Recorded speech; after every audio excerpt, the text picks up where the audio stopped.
What is Xi'an to the China?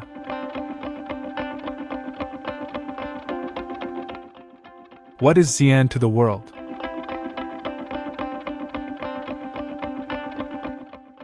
Believe me, this is not an ordinary introduction video. After I have been to Xi'an so many times, I still feel unfamiliar with it. That unfamiliarity does not come from its past. It comes from its present. We have already been familiar with the well-known history, but history is history after all. I don't think the terracotta warriors can represent Xi'an, nor do I think you can see Xi'an clearly by climbing the big wild goose pagoda. They can only represent the past. And what about now? What is Xi'an? I am indeed a little confused. So, everyone follow my lens, feel the details of Xi'an, and see what Xi'an looks like now.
I think whether you are a tourist or a person living here, the terracotta warriors and horses are definitely a place you must have been to or must go to. I even think that more people in the world may know about the terracotta warriors than about Xi'an. Naturally, I have been there more than once, but from my personal experience, this place as an attraction is the kind of place where I regret not regretting it, but regretting it more after going there. When I was very young, I went to the terracotta warriors and horses. The tour guide told me that in the future, new burial pits would be continuously developed on a 10-year basis. I felt at that time that I might be too old to see the entire terracotta warriors and horses. Later, when they grew up, they said that there was no plan to excavate the Xi'an mausoleum. Well, this matter is simple. I don't need to bother running here anymore, just let this place become a legend. Therefore, Xi'an is so important, but it is often just a legend.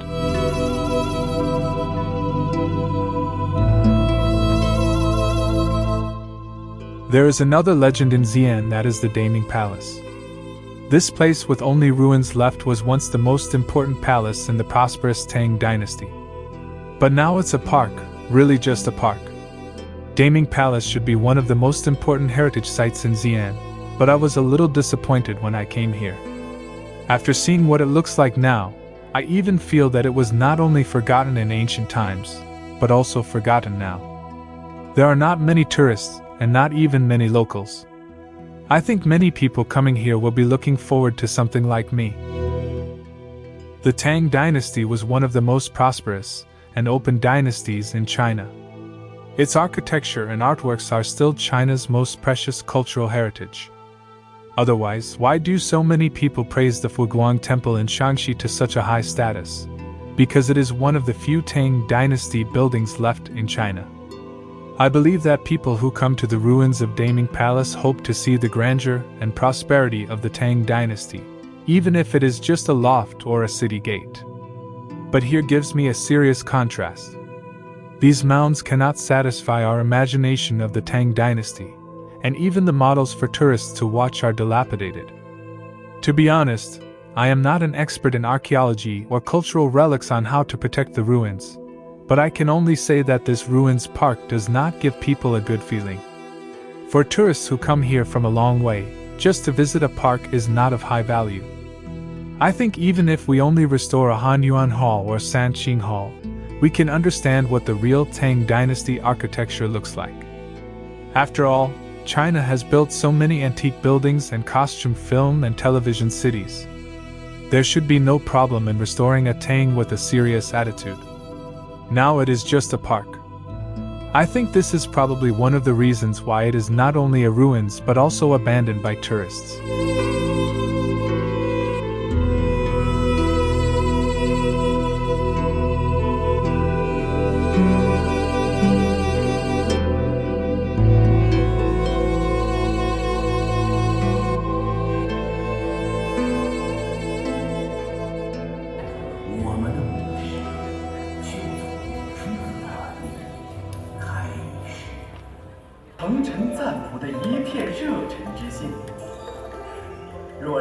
After coming out of Daming Palace, I was a little disappointed and put my expectations on Detang Farong Garden. Seeing that the ticket price here is really not cheap, I thought that I could always feel the real Tang style here. Of course, I was wrong again. I may have to make a statement first. If you just come here for a simple tour and feel the so-called Tang style by the way, I think this Farong Garden may satisfy you, but I came to Xi'an with higher expectations. I regard Xi'an as an ancient capital. Of course, Xi'an also promotes itself in this way. Therefore, this place really cannot meet my aesthetic needs for an ancient capital of the Tang dynasty. First of all, the garden design here is an ordinary park plus some antique buildings, and the design of Tang style is also a very small part. So you can see sculptures of various styles here. Let alone whether these sculptures will be placed in the gardens of the Tang dynasty. I think people with a little culture know what the sculptures of the Tang dynasty that can be called works of art look like, and where they should be placed. These sculptures will only make people feel fragmented. The buildings here are developed at the level of a theme park, with no details at all. If you look from a distance, you may feel a little bit of the Tang dynasty style, but when you walk in, you will find that these buildings are new and have no sense of history. They are not even as good as the current imitation antique film and television cities. At least the imitation antique film and television cities have to pretend to be in ancient style. This is a brand new ancient building. And if you look at the golden ridges on the top of each building, these golden ridges do not belong to the Tang dynasty at all. They are designed by the Japanese. So, I am really disappointed. If you want to see a more realistic Tang dynasty, don't spend more than 100 yuan to come here, you will only feel cheated.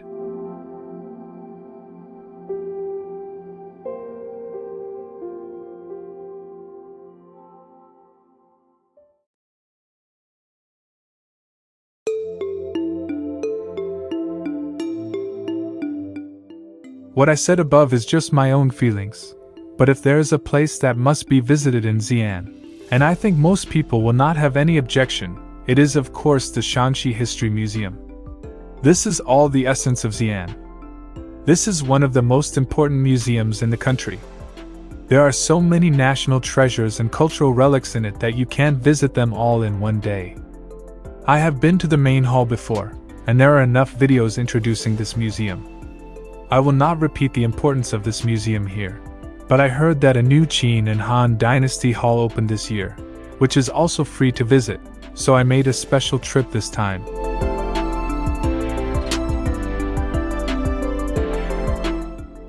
I came here with the expectation of visiting a museum, but I made some very interesting discoveries in this Qin and Han Dynasty museum. The exhibition area of this museum is much smaller than that of the old museum, and there are no particularly outstanding cultural relics on display. Many cultural relics are also in the old museum. The only one that impressed me deeply is the incense burner exhibition area.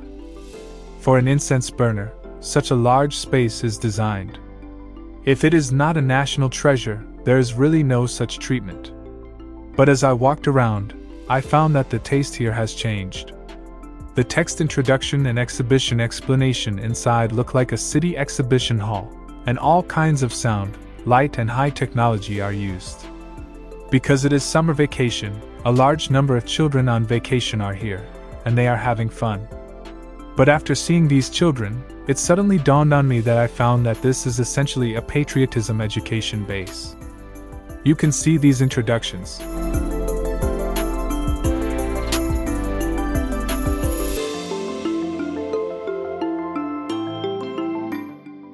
Therefore, since it is a patriotism education base, the content here will inevitably focus on grand narratives and lack individual values. I think many people who come here will not notice this, especially children. National consciousness is important, but I am skeptical whether a true historical perspective can be established here.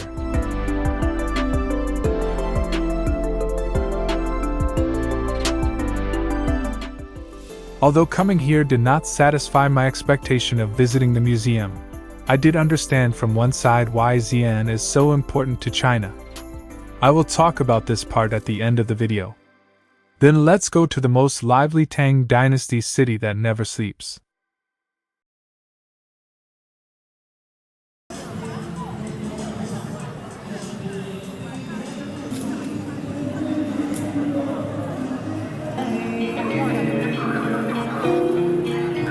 I have experienced the Tang Dynasty city that never sleeps before.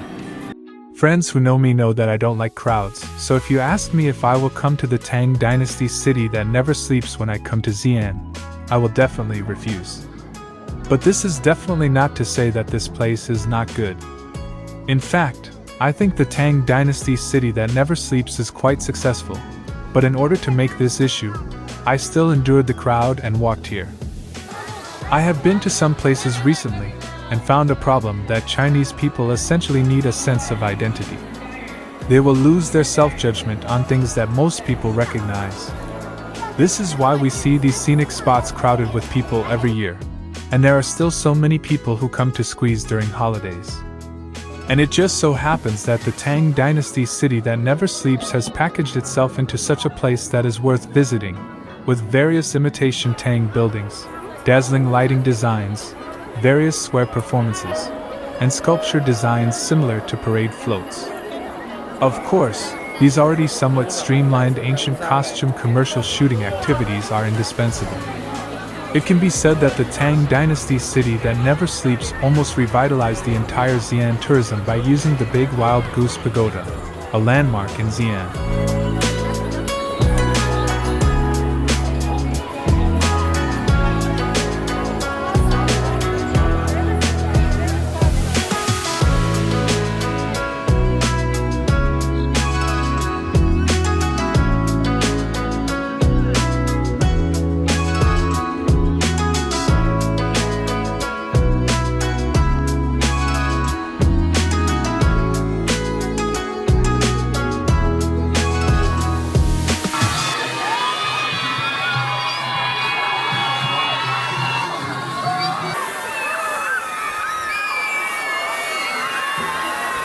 Xi'an does have its own absolute advantages in tourism. As I said above, the Terracotta Warriors and the Shanxi History Museum are places that most Chinese people should visit. This status is like the Forbidden City and the Great Wall in Beijing. This is by no means comparable to ordinary cities. Therefore, the uniqueness of Xi'an is highlighted. Of course, Luoyang has been competing with Xi'an since the Tang Dynasty, and it is no exception now. But what I want to say is that the importance of Xi'an is absolutely incomparable to ordinary cities. I will talk about this at the end. So, as an ordinary person, how can visiting a terracotta warrior and a museum be considered tourism? If the public's psychological sense of identity is not satisfied, such as taking photos, punching in, eating and shopping, this trip is bound to fail. From this perspective, the Tang Dynasty city that never sleeps has become a reasonable existence.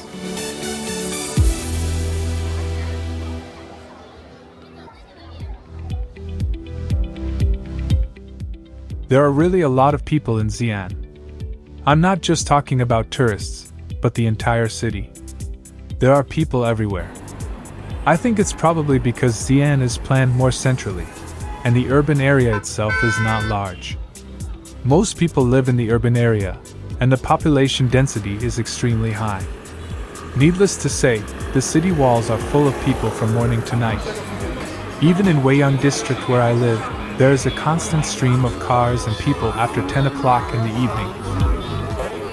The high population density brings with it the nightlife and city vitality. The food stalls in the Lima market are already bustling with people during the day. In the shopping mall in Xiaozhai, I seem to have returned to Xi'an, Beijing 20 years ago, with people everywhere. Xi'an at night will also make you feel the lively atmosphere here. People of all ages and regions sometimes make you feel that this place has really returned to the heyday of the Tang dynasty, and now it is just missing people from various countries.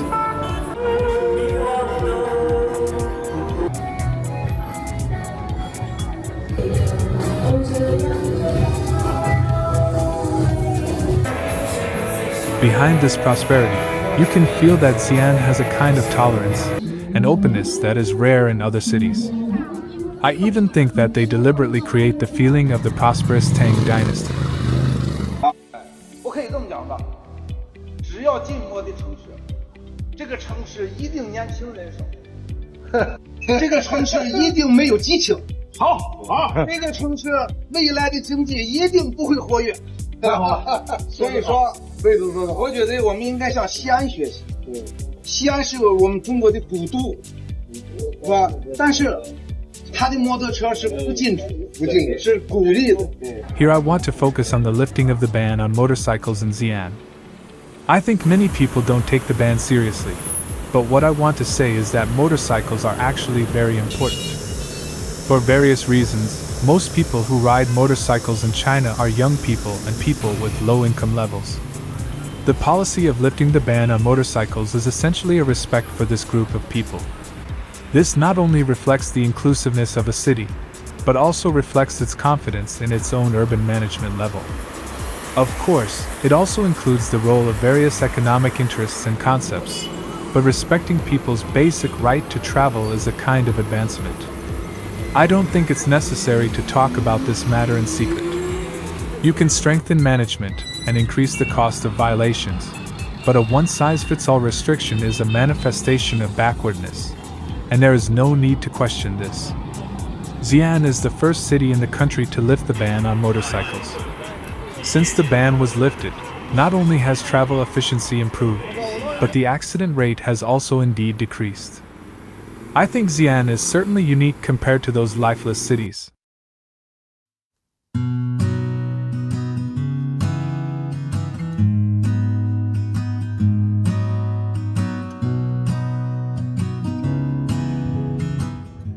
For tourists, this is an ancient city, but for Xi'an people, this is a brand new city. And whether the environment is good or not may be the most important. I personally feel that Xi'an's urban construction is basically at the same level as all China's new first-tier cities. The road construction is relatively complete, and the subway is also very convenient. Maybe I was lucky and happened to catch up with the opening of the new Yunba. The experience was magical. Although the physical feel was not as good as the subway, there was a slight tilt and some vibration. But it was much better than the bus. Later, I checked and found that this kind of Yunba did not require the same construction approval as the subway. I guess this is the reason why many cities have launched Yunba.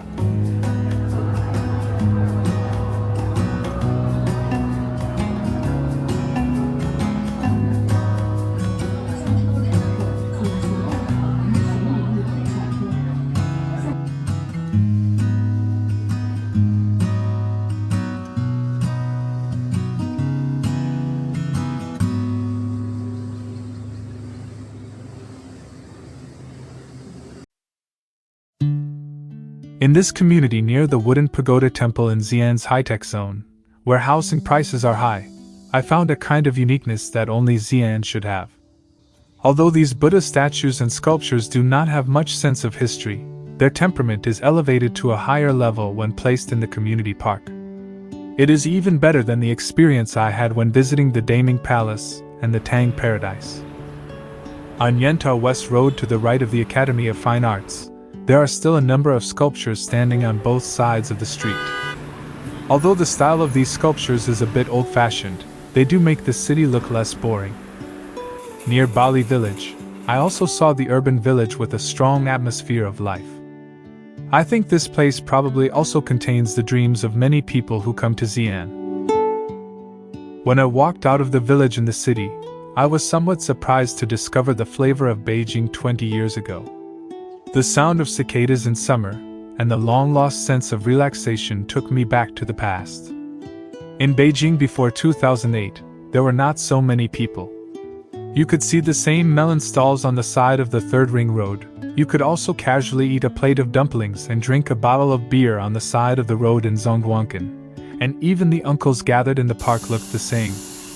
At this time, I thought of how the two most similar ancient capitals in China were so different. Beijing had long been folded beyond recognition, but Xi'an had become a prosperous age for ordinary people. The weather was too hot, so I sat in a park by the roadside and actually mourned for Beijing for 10 minutes. Thank you, Xi'an.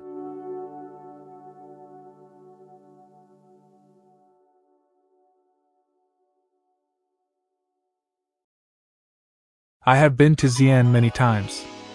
It was difficult to understand Xi'an in such detail before. What exactly is Xi'an? When everyone talks about Xi'an, the word ancient capital naturally pops up in their minds. You have also seen all the content I shot above. Xi'an is of course an ancient capital. The underground and the ground are all proving the history here. But I found that I really didn't feel much of the ancient charm of the ancient capital in Xi'an. Instead, these two words have often become a kind of tourist resource and are being used again. Whether it is the neon lights you see in front of the big wild goose pagoda, or the modern sculptures you see in Furong Garden, or even the dazzling basement they have created. The 12 stars of Chang'an. They are all telling you that Xi'an really makes good use of the two words, ancient capital, and adapts to the current Chinese people's tourism cultural aesthetics. It is said that underground cultural relics can be seen in Shaanxi, and above-ground cultural relics can be seen in Shaanxi.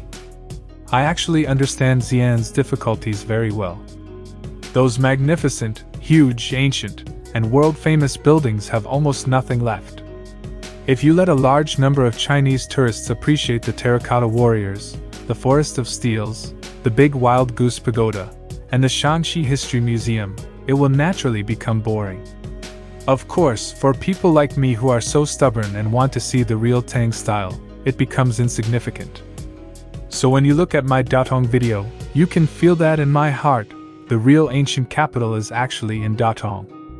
Just the two national treasure-level temples and a grotto are enough to make the thickness of the rebuilt city wall in Datong far exceed that of Xi'an.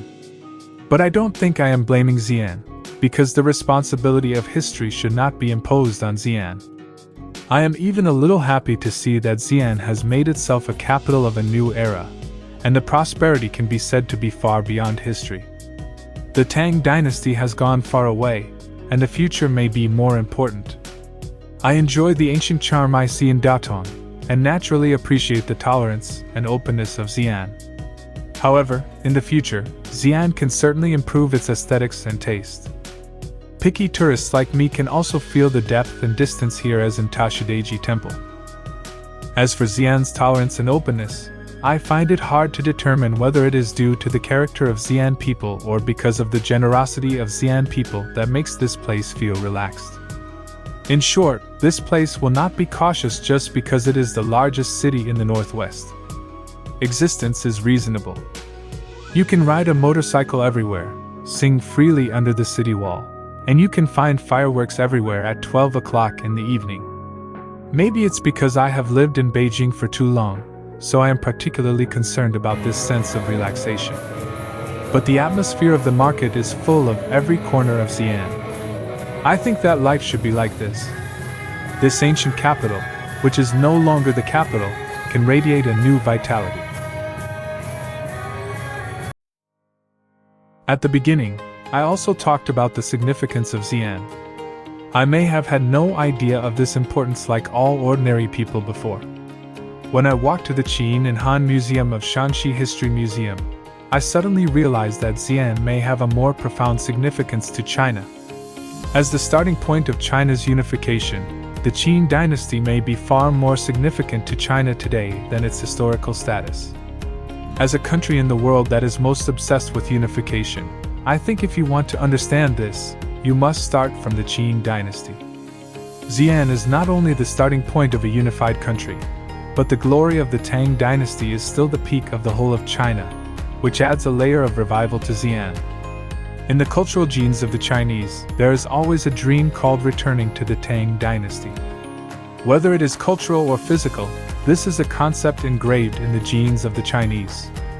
Xi'an has become the foothold of this gene. Therefore, when Xi'an uses the great Tang city that never sleeps as its tourism label, the Chinese naturally regard coming here as a must-go to realize the dream of returning to the Tang dynasty. I think that not to mention Luoyang, Hangzhou, Kaifeng, and Nanjing, even Beijing, the ancient capital of 5 dynasties, cannot be compared in this respect. After all, Beijing witnessed the decline of the entire Qing Empire. This is probably what I understand about the historical significance of Xi'an. This is the real starting point of China and the peak of the Chinese. To understand the Chinese, of course, we must first understand the significance of Xi'an. Finally, let me talk about how I see Xi'an. As you can see, except that I didn't feel the ancient charm of the Tang dynasty in Xi'an, I personally like this city very much. Although the locals of Xi'an don't envy the outside world, the reality is that they can accommodate the vast majority of people who come here, and they are really inclusive, open and full of vitality. Xi'an not only has the largest population structure in the northwest, but also has a large number of educational resources and high-tech industrial resources. Now the per capita GDP is not high, and Xi'an is still attracting a large number of people every year. Xi'an actually has huge potential. Well, let's talk about Xi'an here first. I haven't tasted the food and culture of Xi'an carefully, so this must not be the last episode of Xi'an. Xi'an and I have a long way to go.